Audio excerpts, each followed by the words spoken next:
So this weekend I realized that I painted my nails every weekend in February, which is kind of really ridiculous, but they're bright green now. I think I'm getting a little bit sick. I don't know, I don't feel too bad, but I sneezed a lot today, like 5 times or something. And I would like to note that only once did someone say bless you, so clearly I do not hang out with enough good guys. Yeah. Catherine and Sam, I'm really jealous that you guys are hanging out with each other like right now. Or actually, I don't know. I don't know when Catherine's going back home, but I'm jealous that you guys got to hang out. I'm sure it was awesome. I still want to hear about how the History Boys was on stage, because Catherine texted me like before you guys saw it and said she was nervous about watching it on stage, but I never heard how it was, so you guys should tell me that. Speaking of people visiting people, Goose, I hope you had fun with Em in Washington. And someday when you're up here, we'll hang out. I don't know when, but someday it's gonna happen. And I just wanted to show you this really cool thing I can do. You know how you said forks are really not useful? Watch this. I can pick up my headphones with a fork just like you did with a chopstick. And I can move the headphone around. I really don't see why you couldn't do that with a fork. Like, how do you eat if you're really that unskilled with cutlery? I don't know. Anyway, I guess we're starting the I'm gonna show off random objects part of my vlog. I have this peanut butter because, oh, it's open. Because Sunday, yeah, was national, or not national, it was just Peanut Butter Lovers Day. So, and they haven't had peanut butter in my dining hall because of the recall. So my friends and I decided to take initiative, and we went to Safeway and got break and bake peanut butter cookies that we made that night, which were so good.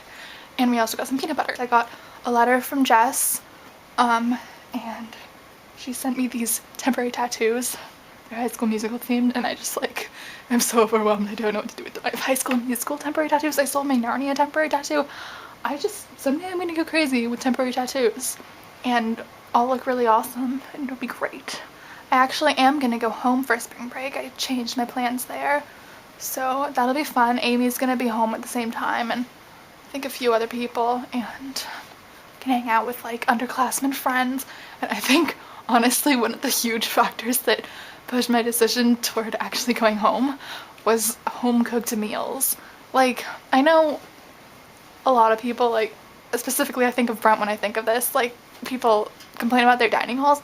I've been okay with mine for a long time, but then I just reached a point where I don't know, you go in and you're like, well, I could have this, but don't really feel like it. You could have it. It's not that my dining hall has bad food, I just get tired of it, which kind of sucks because there are a lot of nice places to go out to eat around town, but I already don't spend enough of my meal points. So I always feel bad when I go out to eat and spend real money and don't spend meal points. But whatever. I think at the end of the year, if I have a lot left over, I can get money back, which would be cool. I don't know. I've got midterms coming up next week, so well, kind of. Not I know for my freshman seminar, we're not gonna have our midterm until after break, which is cool. But yeah, I'm kind of worried about my history midterm because I'm not a history boy and I'm not a history girl. And I mean, I'm enrolled in a history course, so I'm a history student, but I'm not very good at history. So I'm gonna have to study a lot for that one. But whatever, I'm doing really well in computer science. So, okay, I got really, not angry, but because 5% of our grade in computer science is class participation. And I know 5% is not a huge deal, but it can make a difference. And our teacher, or professor, I'm sorry, says what it means is basically he should hear our voice in class, which he says it doesn't mean we have to answer his questions or whatever. If we ask questions, that counts as participation. But I don't really do either of those things, and honestly I don't think I need to. I'm doing really well in that class, and I don't think participating in class would particularly help me because it's just not really my learning style.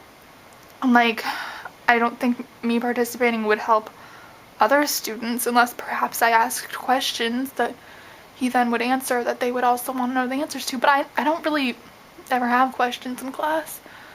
And me answering his questions wouldn't really help anyone else because it would sort of, in a way, like take away their, I don't know. It's like in my intercultural communication, we were talking communications class. We were talking about in some culture somewhere, I forget. This is really bad, but it was some program thing where some American volunteer was teaching in some like children in a foreign country in their classroom, and the volunteer was really baffled because it would take the students a really long time to answer any of the questions the volunteer asked. And so the volunteer was like, I know they know the answers to these questions, why don't they say it? But then eventually it came out that in that culture, it's seen as rude for one of the children to answer the question before everybody knows the answer, because then they might make someone else feel stupid or something like that. So they have to wait until they're sure everyone in the room knows the answer. And only at that point is it like acceptable to say the answer. And I guess, I don't know, that's kind of how I feel about my computer science class. Like, sure, I could say the answer, but I could also let someone else say it and, maybe benefit from the opportunity. I don't know. I sound kind of pretentious when I say this, but just class participation is like not my learning style. So I don't know, I was thinking about it and I kind of felt like Goose, how I'm like he's the same way with homework, I feel, or like reading or something. Well, reading is kind of a stupid example because you have to be able to guess it, but like calc homework, like Goose doesn't need to do calc homework to get a good grade. He can not do the homework and still like know things for the tests. So I guess, I don't know, I kind of felt a sense of companionship there, that I feel like it's stupid to be required to do those things. But then at the same time, like, it's a requirement, so you should do it, but that's not how I feel about class participation. Like, I don't feel like I should be required to do it. I don't know, it's really interesting, and I'm kind of rambling now. But I guess my question for this week, that Goose won't answer, which is funny, because it's really sort of related to him. But my question, if you don't have to answer it, but just like if you have any thoughts, like what are your thoughts on class participation, like being graded on it or it being mandatory or whatever? Do you think that that's a good, because I don't know, I guess the theory is also that like if we're graded on it, then students who normally wouldn't participate will participate, but like I don't know, I just don't feel like it's going to be beneficial for me.